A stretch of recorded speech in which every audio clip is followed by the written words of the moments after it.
Jangan selalu merasa miskin, Pak Polisi. Jangan. Bapak semua orang kaya. Ada nikmat yang Bapak miliki yang kami masyarakat sipil tidak miliki. Apa? Nikmat sosial namanya. Saya tanya Bapak Polisi. Bapak boleh enggak pakai baju seperti saya? Boleh. Bapak boleh enggak pakai songkok seperti saya? Boleh. Malah makin dicintai rakyat. Bapak boleh enggak pakai serban? Boleh. Tapi boleh enggak Dasat Latif pakai bajunya Kapolres? Boleh enggak? Pakai ditangkap ke Ustaz. Polisi gadungan. Itu yang Bapak harus syukuri baju coklatmu. Dan kau hina baju coklatmu bos dengan minta-minta uang di jalan. Nggak selevel itu. Ya. Kau bilang sama orang kaya, hei, kau boleh lebih kaya dari saya, tapi kau melanggar hukum, tidak ada bagian penjara kamu. Itu dong. Persaudaraan itu dimulai dari rumah. Tidak mungkin kalian bisa akur dengan baik kalau rumah tanggamu tidak akur. Kantor, tidak mungkin polisi bisa bekerja dengan baik kalau dari rumahnya memang sengsara otaknya. Tidak mungkin. Maka mulailah dari rumah tangga. Bagaimana rumah tangga yang harmonis? Contoh Rasulullah, bukan contoh Dasat Latif. Contoh Rasulullah. Bagaimana rumah tangga Rasulullah? Mari dengar. Itu Nabi. Berapa istrinya Nabi, Bu? Biar itu dia tahu tidak mau jawab. Berapa, Ibu? Berapa? 11. Pak, dengar ini, Pak. Dari 11 istri Nabi tidak pernah ada dipanggil namanya. Beliau panggil dengan panggilan kasih sayang di antara 11 itu. Khadijah tidak pernah dipanggil Khadijah sini kok. Tidak. Aisyah tidak pernah dipanggil Aisyah mari kau. Tidak. Khadijah beliau panggil Ummul Mukminin, ibunya orang Islam. Aisyah tidak pernah dipanggil Aisyah sini saya kok. Tidak. Aisyah beliau panggil ya Humairah, yang kemerah-merahan pipinya. Karena memang Siti Aisyah merah delima pipinya. Maka mulailah romantis dalam rumah tanggamu. Hargai istrimu. Jangan kau panggil namanya saja. Apalagi kau panggil dengan panggilan yang dia tidak senang.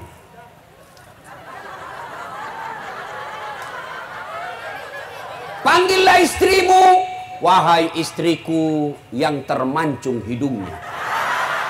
Dia bilang, saya bingung Ustaz. Soalnya istriku tidak mancung hidungnya. Ya kau lihatlah giginya. Giginya yang mancung Ustaz. Ya kau carilah alisnya kek yang tebal. Apa kek yang manis yang membuat dia senang. Wahai istriku yang tai lalatnya sebetar kelereng.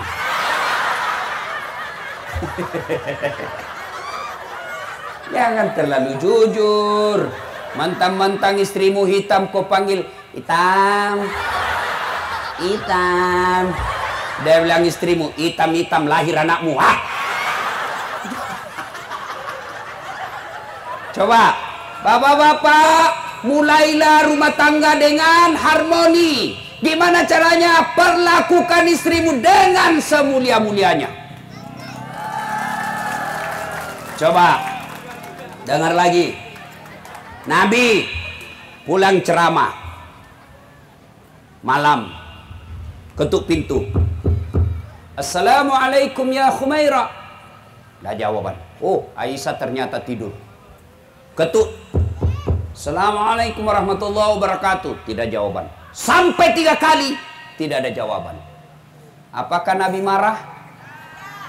Subhanallah. Nabi buka serbannya, hamparkan di depan pintu.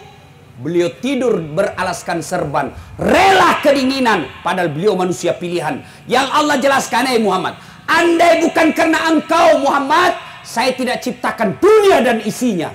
Beliau manusia mulia, tapi tidur beralaskan serban. Kenapa? Tidak mau mengganggu istrinya yang lagi pulas tidurnya. Begitu bangun istri beliau buka pintu, didapatnya Nabi. Apa Nabi marah? Tidak. Nabi mengambil tangan istrinya lalu berkata, adindaku sayang, maafkan saya karena saya terlambat pulang tadi malam sehingga saya tidak bisa memberikan kehangatan dalam tidurmu. Ayo, ini Nabi. Makanya bapak-bapak polisi hargai itu istrimu. Coba kalau kabar ops, pulang ketuk pintu, woi gedor, buka pintu. Coba, itulah Rasulullah. Tidak mungkin kita bisa mengamankan persatuan di negeri ini kalau rumah tangga kita saja berantakan. Mau lagi tahu Rasulullah minum, beliau minum. Kalau minum, kasih lagi istrinya. Satu teguk, kasih istrinya. Hebatnya lagi, bekas bibirnya istrinya yang diminum. Kalau misalnya Aisyah minum di sini, Rasulullah pun minum di sini. Apa? Coba kalau kasat lantas, dia minum bekas bibirnya istrinya. Bau betul mulutmu.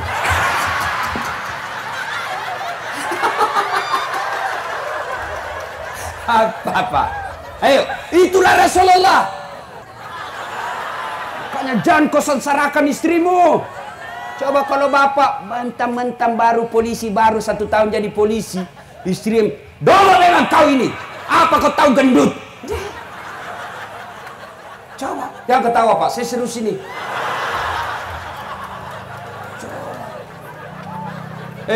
Bapak-bapak polisi, dengar ini. Dengar. Ketika bapak menikah, apa yang bapak sampaikan? Saudara Dasat Latif, saya nikahkan dengan anak gadisku Naura Siddiqiyah Nasrun dengan mahar seperangkat alat sulat tunai karena Allah. Siapa yang bapak jadikan jaminan? Bukan Kapolres, bukan Kapolda. Siapa yang dijaminkan? Allah. Kapolres saja kalau dibilang kau pergi koperasi ya pakai namaku, tapi jangan kau salah gunakan. Kau belanjalah pakai 1 juta. Ternyata bapak sampai di koperasi, bapak bilang, komandan bilang 2 juta. Marah kan Pak Kapolres, kau salah gunakan amanahnya, dimutasi kau bos. Ini Allah yang kau salah gunakan namanya. Istrimu dihalalkan, Allah halalkan, kau temani tidur. Kau terima anak gadisnya orang ready, ada matanya, ada giginya, ada kakinya. Build up. Coba. Lalu sampai di Sintang. Dia tinggalkan keluarganya di Jawa. Dia tinggalkan keluarganya di Sumatera. Dia tinggalkan keluarganya di Sulawesi. Datang ke tengah kampung Sintang. Karena taat sama perintah suaminya. Sampai di sini kau sengsarakan anak gadisnya orang. Pantas 30 tahun kau jadi polisi tidak bisa kau bahagia. Kenapa? Kau hianati istrimu. Makanya dan kalau istrimu minta duit salah tidak ada. Sekalinya gadis simpangannya tenang deh, gampang. Jadi mulailah dari rumah tangga. Ya? Bisa Bapak polisi? Jangan selalu merasa miskin Pak polisi, jangan. Bapak semua orang kaya. Ada nikmat yang Bapak miliki yang kami masyarakat sipil tidak miliki. Apa? Nikmat sosial namanya. Saya tanya Bapak polisi, Bapak boleh enggak pakai baju seperti saya? Boleh. Bapak boleh enggak pakai songkok seperti saya? Boleh. Malah makin dicintai rakyat. Bapak boleh enggak pakai serban? Boleh. Tapi boleh enggak Dasat Latif pakai bajunya Kapolres? Boleh enggak? Pakai ditangkap ke Ustaz. Polisi gadungan. Itu yang Bapak harus syukuri baju coklatmu. Dan kau hina baju coklatmu bos dengan minta-minta uang di jalan. Nggak selevel itu. Ya. Kau bilang sama orang kaya, kau boleh lebih kaya dari saya, tapi kau melanggar hukum, tidak ada bagian penjara kamu. Itu dong. Benar Pak. Bapak kalau jadi penyidik, coba lihat. Bapak meskipun tamatan SMA, tapi penyidik biar profesor di depanmu, nggak bisa jalan akalnya. Nggak ada orang hebat di depan penyidik. Tapi kalau Bapak punya integritas. Jangan marah Pak. Jangan marah. Saya suruh kau undang Kak. Nah ya. Ibu mau punya suami seperti Rasulullah seperti tadi? Betul mau? Pertanyaan buat ibu, sudahkah ibu seperti istrinya Nabi? Tenang kok Pak, saya bela kok sekarang. Bagaimana suamimu tidak menghalalkan segala cara kalau kau tidak syukuri gajinya? Kau kira enak jadi polisi? Kau kira enak jadi polisi? Di jalan minum asap, dihina masyarakat, dimaki-maki masyarakat, sampai di kantor dimarah lagi sama komandannya. Nggak pernah benar. Siap salah komandan, siap salah komandan. Ditendang pantatnya, siap salah komandan. Sampai di rumah kau marah-marahi lagi. Dongok, kenapa kau nggak lawan? Apa mau dilawan? Nah dia Kapolres.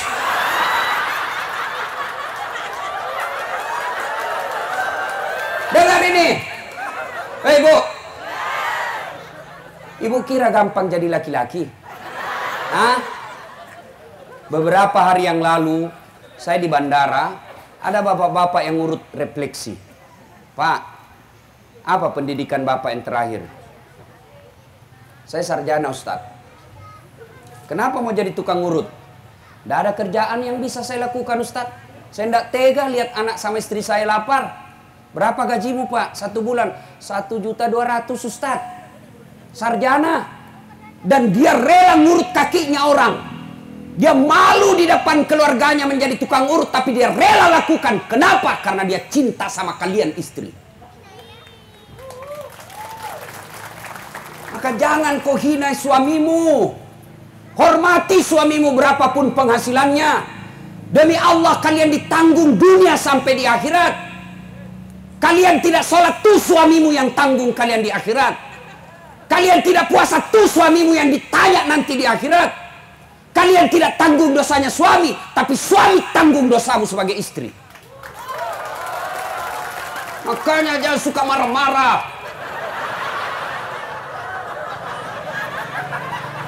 Bagaimana suamimu mau betah di rumah kau ngomel aja kerjanya? Baik kalau kau cantik, bau keteknya terdampak. Malam ini kita habisi ibu-ibu. Dan suka ngomel, suaminya dijadikan tahanan kota. Baru 1 jam, di mana kau Pak? Ada di Polres. Di mana kau? Ada dengar semua orang. Bikin malu-malu kau. Video call dulu. Lihat kau ini. Ini semua ini kelakuannya ini. Bu. Bu. Mau suamimu jadi polisi yang baik? Berawallah dari kalian. Kasih semangat. Dia pulang kantor, ada laporan dia dimarah-marahi, kau support dia. Sabar bang, memang begitulah jadi pegawai. Bapak syukur bisa polisi. Berapa banyak orang jadi pengangguran. Coba lihat temanmu yang SMA. Berapa banyak jadi pengangguran. Kalian alhamdulillah. Tenang bang. Begitu dia duduk, kau peluklah dia sambil menyanyi. Bila kamu di sisiku. Tenang perasaan suamimu. Dia capek, marah-marah. Kau peluk lagi. Insaflah. Ya.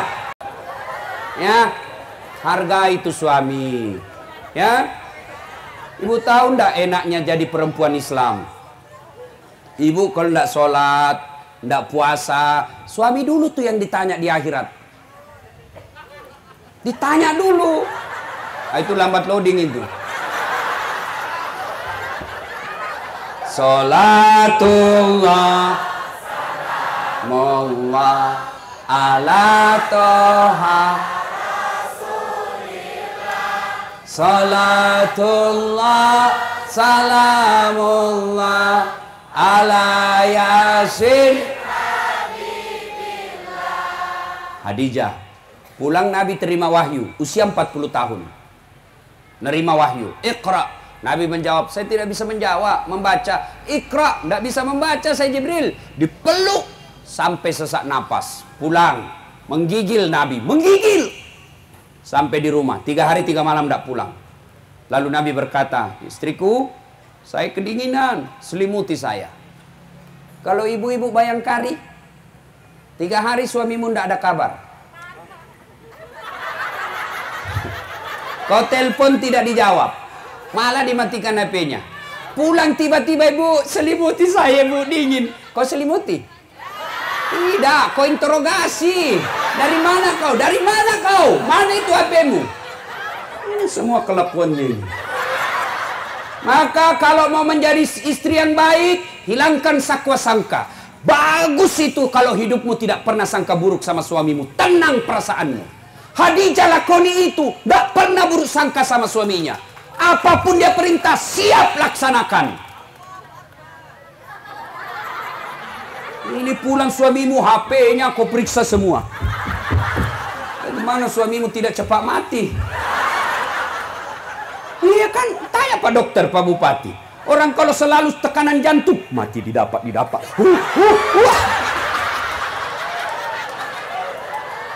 Maka sudahlah, tidak usah kau periksa HP-nya suamimu, tenang hidupmu.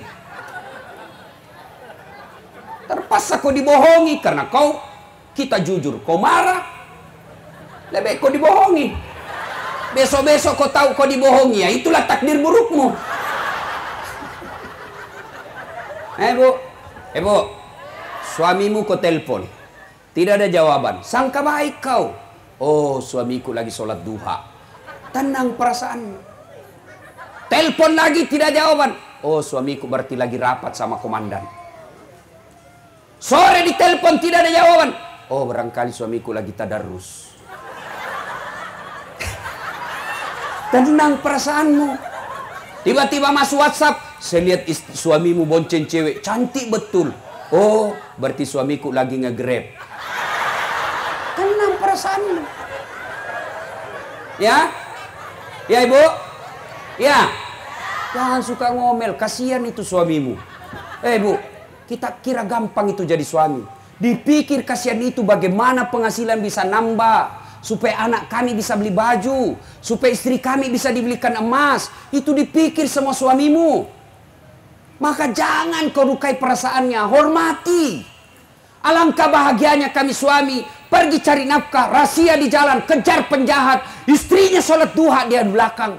Selesai sholat duha dia berdoa kepada Allah. Ya Allah, lindungi suamiku. Suamiku penegak hukum. Berikan tunjukkan yang hak adalah hak. Berikan kemampuan melaksanakannya. Tunjukkan yang batil adalah batil. Dan berikan kesanggupan memerangi kebatilan itu. Sudah itu kau SMS suamimu, kau WhatsApp suamimu. Bang, jangan menghalalkan segala cara. Baru saja saya doakan kau sholat duha. Mudah rezekimu. Insya Allah apapun penghasilanmu. Saya istrimu ikhlas menerimanya. Salam sayang selalu dari istrimu di rumah. Enak.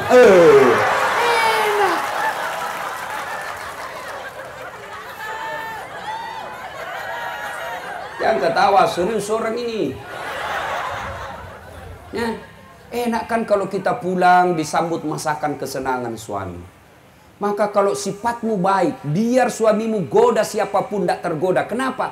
Punya bidadari di rumahnya. Kau suamimu pulang tidak pernah cantik. Nonton depan televisi angkat kaki, makan kacang. Remote dia kuasai, angkat ketek, menguap. Tidur ngorok. Bagaimana kita tidak cepat mati? Hancur kok ibu. Nah ya, suami muliakan istrimu. Istri muliakan suamimu. Nah, faktor ketiga, didik anakmu dengan sebaik-baiknya. Ya, didik anakmu. Bagaimana caranya Ustaz? Pak, jangan bawa uang haram ke rumah. Kalau anak selalu makan uang haram, kata Nabi, maka jangan heran anakmu nanti besar selalu berpikir yang haram-haram. Begitu kau pensiun, siapa nak kasih kau urus, nak kasih masuk ke panti jompo. Begitu tinggi pangkatnya, tinggi jabatannya, kalian sudah pensiun, anakmu lebih takut sama istrinya daripada sama orang tuanya. Itu kalau uang haram kau kasih makan anakmu. Begitu kau pensiun, datang kau ke rumahnya, suamimu mulai cemas. Antara suami, antara ibu atau istri. Datang duduk, istrimu sudah bilang, dia tanya bapak suamimu, bapakmu, kapan datang pak? Baru nak, kapan pulang?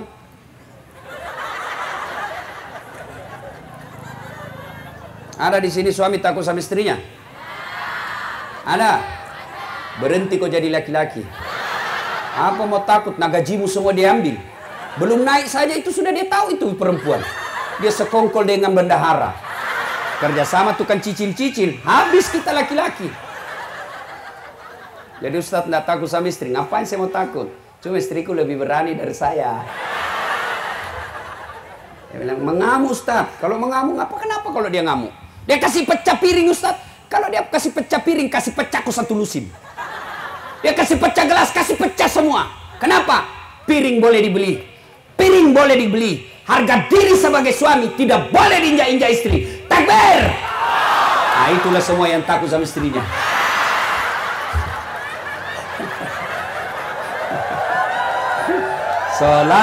Salatullah. 2. Bagaimana dengan semangat kepada tetangga, saudara? Mau tahu perlakuan Nabi kepada tetangga? Nabi jelaskan, bukan bagian dari umatku kalau dia masak masakan, lalu tetangganya mencium bau masakannya, lalu dia tidak berikan tetangganya masakan itu. Coba. Nabi ajarkan, kalau kau memelihara tanaman, bapak nanam pohon, lalu pohon mangga itu nyebrang ke tetanggamu, dia nyebrang ke pagar tetanggamu, maka yang nyebrang halal dia makan tetanggamu dan kau bukan yang punya yang nyebrang.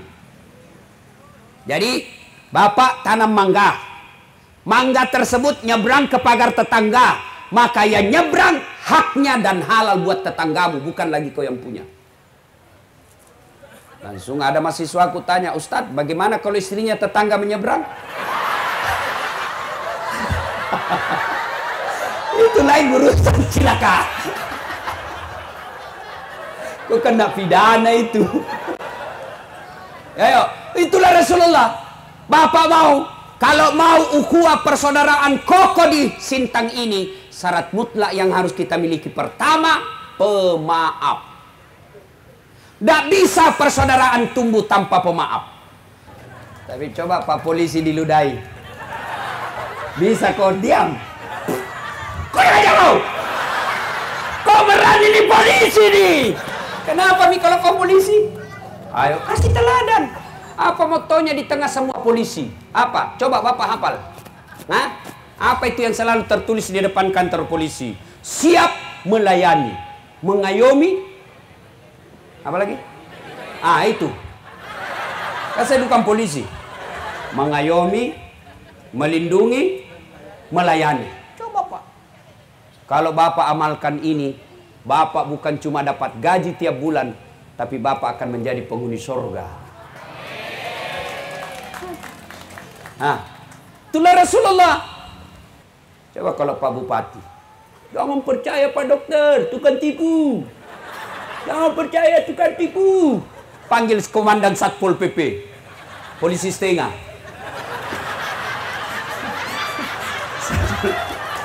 Ada di sini. Mohon maaf Pak, mohon maaf. Satpol PP tangkap itu.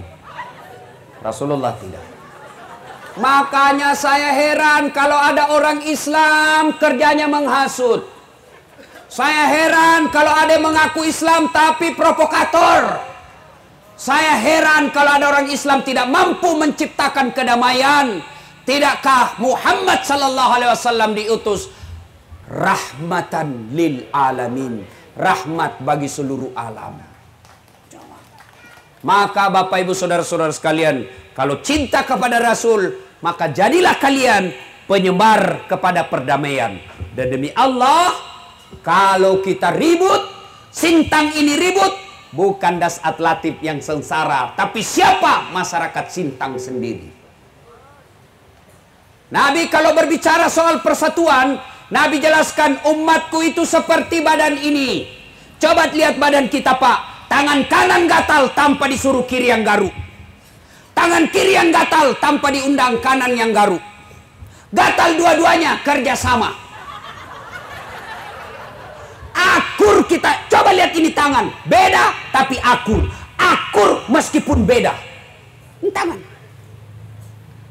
Kaki. Anak muda jalan malam minggu. Tahan tuh kakinya. Bang! Begitu kaki tahan tuh, seluruh badan ikut merasakan sakit.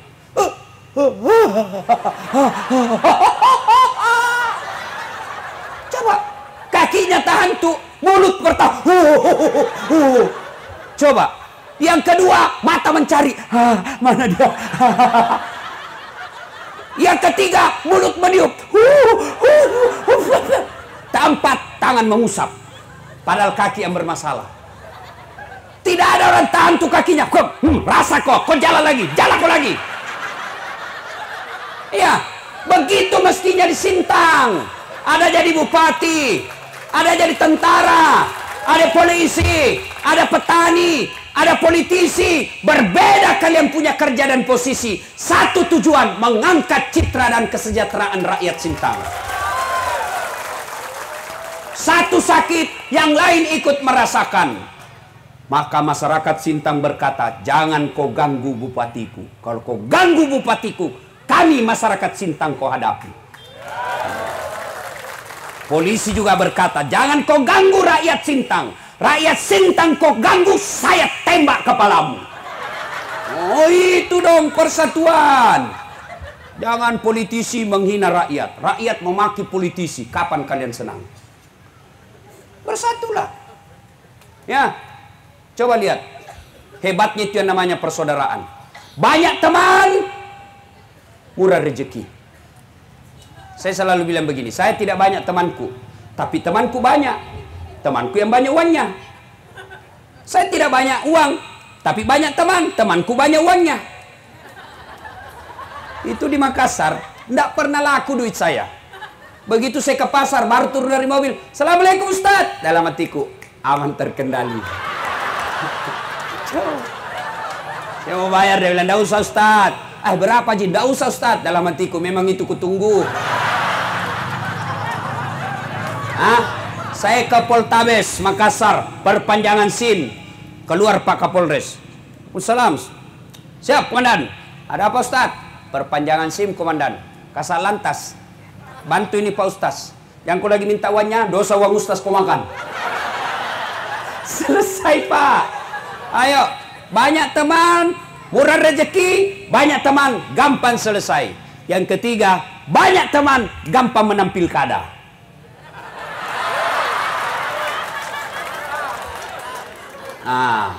Pertanyaan, bagaimana menyambungkan persaudaraan? Satu, acara seperti ini. Menyambungkan persaudaraan. Coba kita lihat. Saya bilang sama Kapolres tadi, luar biasa Pak Kapolres ini. Hadir ketua-ketua adat dari Dayak. Hadir anggota DPR meskipun non-muslim. Ini hebat Pak. Kan enak kalau kita begini. Nyaman toh. Daripada kita membahas yang tidak ada Sudah, daripada kau bahas yang tidak mungkin bersatu. Sudah, lebih baik kau bahas yang membuat kita bersatu. Kan enak kalau begini. Masya Allah.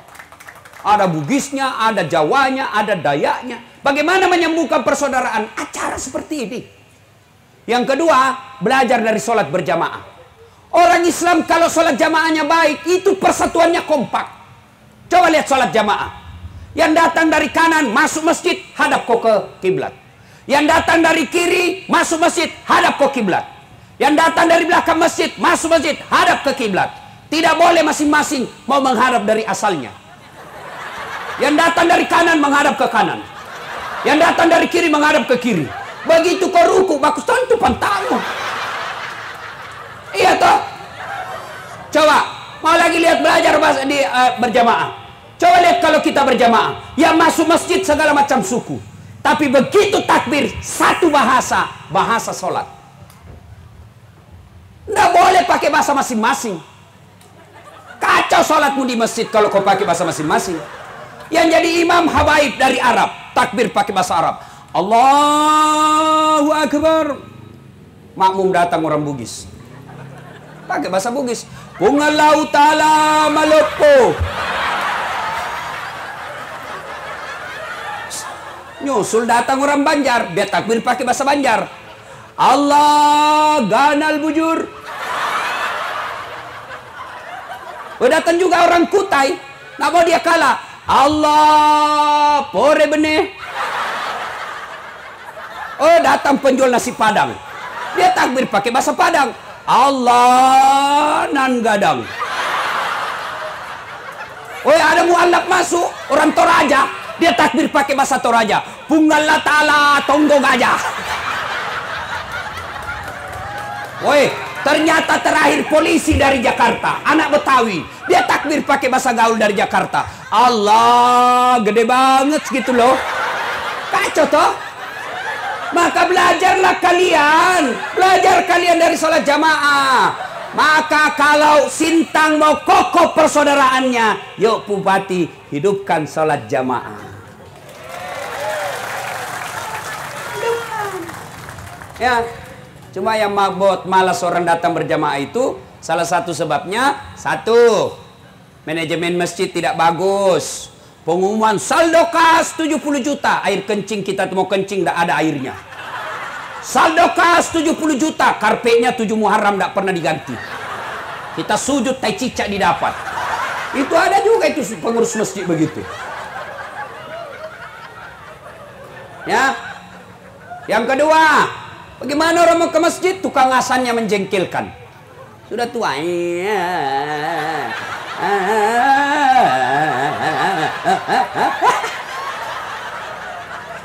Apalagi penceramah, mulai salam pertama sampai terakhir neraka jadi cerita. Kau dibanting, dilipat, Pak, tusuk pantatmu keluar di. Dia bilang anak muda, nggak usah kau mesti bikin takut. Ya. Apalagi sound system begitu kita takbir, Allahu Akbar, langsung storing. Kita mau perbaiki, belum selesai. Terpaksa 3 menit, 10 menit kita. Dapat lagi apa yang membuat malas ke masjid? Imam kadang-kala balik-balik sunnah Nabi. Ada juga ini imam yang kadang-kala kalau dia sendiri, kul-kul saja dia baca. Sekali dia imam, mulai mau takbir lama aja.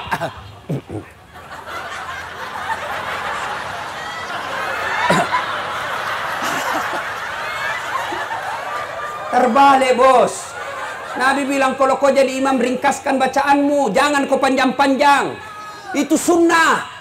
Kenapa diringkaskan? Satu, yang ikut itu tidak semua sama tingkat ketahanan fisiknya. Barangkali ada ibu-ibu yang asam urat tidak bisa lama berdiri.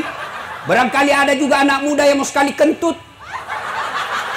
Barangkali ada polisi yang sepatu baru, dia lupa hilang sepatuku.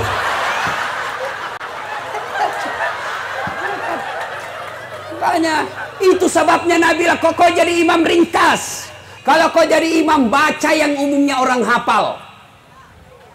Tujuannya apa? Satu, kalau imam baca kul huwallah semua ikut. Kenapa? Dia hafal. Coba tadi Qori, polisi, luar biasa ini polisinya ini, Pak. Begitu baca kul huwallah semua jamaah ikut. Kenapa? Dia hafal. Begitu juga imam. Kalau kau jadi imam baca yang umumnya orang hafal. Satu tujuannya apa? Supaya makmum bisa ikut husu. Yang kedua, kalau salah imam, ada yang bisa luruskan. Kenapa? Kalau lurus kita hafal. Ini yang baca di susah-susah. Dia husu dengan bacanya, kita husu dengan hayalan. Kita mau ruku, belum selesai. Kita mau ikut, tidak dihafal. Terpaksa kita baca semua pengumuman di masjid. Kak wadang, kak angangan, kas.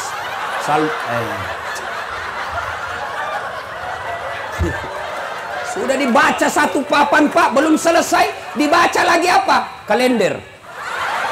Bayangkari Kabupaten Sintang, pengurus ketua, dibaca semua. Belum selesai juga imam, terpaksa apa? Dibaca lagi bajunya orang. Caleg DPR RI nomor urut 7, Partai Golkar. Semua dibaca, Pak. Siapa salah? Siapa salah? Imam. saya waktu saya masih sekolah di kampung, imam sujud lama betul, lama. Kenapa ini lama sekali? Gak biasanya. Tiba-tiba ada kawan saya diangkat kepalanya, langsung wih, hilang imam. Ternyata imam keluar dari pintu depan. Selesai sholat ditanya, Pak Imam, kenapa kau tinggalkan saf? Dia bilang, saya kentut nak. Pak Imam, lain kali kalau kau kentut, angkat dulu kepalanya orang, supaya dilihat kau keluar. Apa dia bilang? Saya sengaja nak, malu kau lihat. Coba. Siapa yang salah? Siapa salah? Imam. Makanya hati-hati milih imam. 2020 Kabupaten Sintang milih imam. Hati-hati. Hati-hati milih imam. Jangan kau pilih imam karena satu partai. Jangan kau pilih imam karena kau dikasih uang 300.000. Jangan. Perlu ini ibu-ibu sadar. Kau pilih anggota DPR hanya karena dikasih 500.000. Besok dia tidak datangi lagi. Tidak salah. Kenapa? Dia berkata, ngapain saya datangi kamu? Saya sudah kasih kau 500.000. Milih anggota dewan, milih bupati, itu bukan sekedar nyoblos, bukan sekedar kau dapat uang 300-500 ribu, tapi hukum ini harus dijalankan. Perda itu kita bernegara ini karena ada aturan. Kalau aturannya salah, maka kalian sengsara dalam hidupmu. Dan siapa yang bikin aturan? Itulah anggota DPR. Nah, biasanya kontraktor ini banyak di dekat-dekat bupati. Nah, maka Pak Bupati mawas dirilah. Biasa bupati baik, tapi kontraktor yang datang menghasut. Dan biasanya kontraktor ini mengambil alih tim sukses. Bukan dengan niat memilih pemimpin yang baik, tapi mendapat proyek setelah terpilih. Tapi insya Allah, bupati kita tidak akan begitu. Nah, beliau dokter, luar biasa. Dokternya bukan dokter kaleng-kaleng. Dari UI, Pak. Saya dulu tamat SMA mau sekali jadi dokter. 3 kali saya ikut UMPTN. Begitu maunya saya jadi dokter, Pak Bupati, saya pinjam bajunya kemanakanku yang fakultas kedokteran. Lalu saya foto di depannya gedung kedokteran tertulis Fakultas Kedokteran UNAS. Pegang baju, pakai baju dokter. Hoax.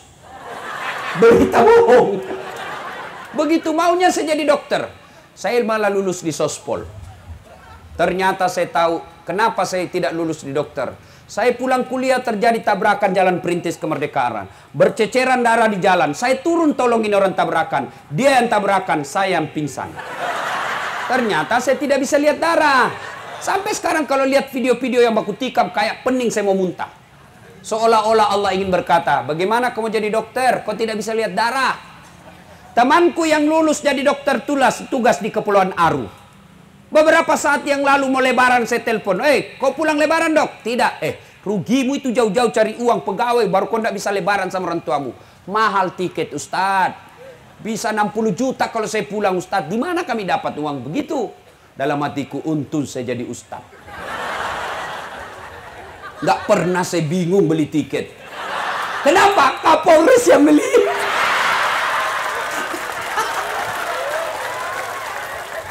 Saya tidak jadi dokter fisik seperti Pak Bupati, tapi saya jadi dokter psikis yang memberikan terapi bagi suami yang selingkuh dan istri yang sakit hati. Itu saya obati. Maka hikmahnya, Bapak polisi, jangan kau pernah sangka buruk terhadap pekerjaanmu. Kerja kalian saja dengan baik, biarkan Allah yang tentukan kekuasaannya. Ya, kalau kau dimutasi, sabar. Itulah yang terbaik. Bapak-bapak kepala dinas yang tadinya kepala dinas menjadi staf ahli, ahli yang tidak ada stafnya. Kau ikhlas, Allah punya rencana yang terbaik buat kalian. Sebenarnya banyak yang saya ingin sampaikan, tapi waktu yang terbatas. Lanjut. Memangnya saya bupati. Pak Bupati yang lanjut, bukan saya. Ya. Masih mau dengar ceramah? Belum puas? Memang mati saya kalau kasih puas ke semua ibu. Saya bukan laki-laki pemuas. Nah, maka berterima kasihlah kepada Pak Kapolres yang berupaya mendatangkan saya di tempat ini. Saya yakin Pak Kapolres orang baik. Kenapa? Beliau yang langsung menghubungi saya. Saya sering diundang Pak Polisi. Tapi biasanya Kapolresnya bukan dia menghubungi saya. Tapi paling disuruh Kasat Bimas. Hubungi. Tapi beliau langsung yang hubungi saya, nelpon berWhatsApp. Berarti beliau mampu menempatkan diri, tidak sombong dan tidak angkuh. Kita doakan mudah-mudahan beliau sehat walafiat. Nah, karir diperbaiki. Semua yang hadir dimudahkan rezekinya insya Allah. Ibu-ibu pulang, jadilah istri yang baik, muliakan suamimu. Bapak-bapak pulang, muliakan istri. Insya Allah mulai dari keluarga, maka kita akan mendapat kebahagiaan dunia sampai akhirat. Demikian, mudah-mudahan ada manfaat. Jika masih mau dengar ceramah saya, silakan nonton Tablik Akbar Damai Indonesiaku TV One. Tadi ada, setengah 3 tadi. Tablik Akbar Damai Indonesiaku TV One setiap hari Sabtu atau Ahad. Cuma agak lama nunggunya, biasa 1 bulan, 1 minggu baru muncul. Maka ada yang gampang. Gimana caranya Ustadz? Ambil HP, buka YouTube. Tulis nama saya, Dasat Latif. Keluarlah ceramah saya yang lebih 1000. Silakan cari judulnya macam-macam. Sudah itu, jangan lupa kasih tanda begini. Like. Like. Sudah itu, jangan lupa subbreaker. Apa? Ya itu. Subbreaker.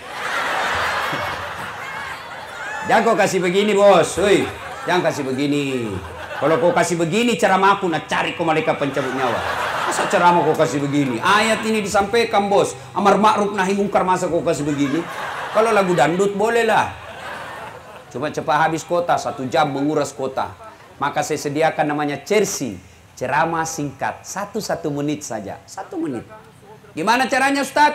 Follow saya di Instagram. Dasat Latif 1212. Dasat Latif 1212. Sudah ku follow Ustaz, sudah ku tidak mau putar ceramahmu. Berarti masalahmu tidak ada kuota. Mudah-mudahan ada manfaat. Mohon doa Bapak Ibu supaya saya sehat selamat perjalanan. Insya Allah selesai ceramah ini saya langsung balik ke Pontianak. Sebab besok mau lanjut ke Kabupaten Berau, Kalimantan Timur. Demikian, lebih dan kurangnya mohon dimaafkan. Nun wal kalam ya misrun. Billahi fisabilil haq. Assalamualaikum warahmatullahi wabarakatuh.